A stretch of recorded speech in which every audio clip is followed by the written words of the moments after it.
It's no baby now. It's there a while. There a long time. But I mean, of course, you look at something like Faulty Towers. It's always on the alternative channels. And Father Ted is assuming the same kind of status. And I think that's lovely. I think so it should.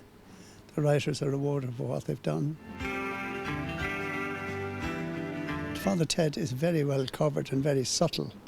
Every raised eyebrow is in the script. And in fact, there is one page in the original script, which I have at home and treasure, and it says, "Caution, it is very dangerous to approach Father Jack." That's all that's written on the piece of paper. And I love that. That's real Graham Linehan. I'm sure he wrote that, you know.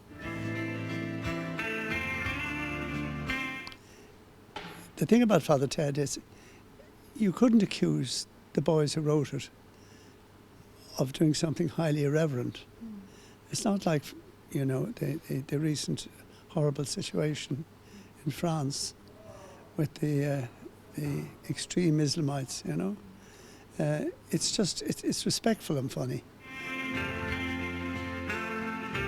In fact, a couple of young priests asked me over the years since we did Father Ted, how did you know about ours?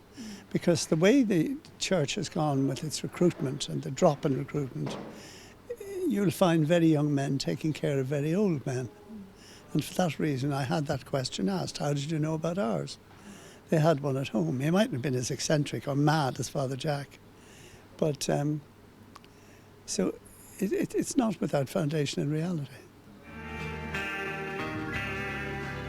To write an iconic character takes a bit of doing. And they've written Mrs. Doyle, they've written Father Jack, they've written Father Ted, and they've written Ardle. And they are, you know, quite unique and consistently extremely funny. The writers stopped writing. It wasn't Dermot's death that ended the show.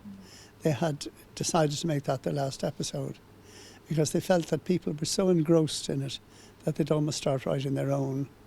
So they decided to stop a good thing while it's good, while it's going well. And a lot of people believe that it was Dermot's death that ended the show, but it wasn't, rather sadly, but that's the way.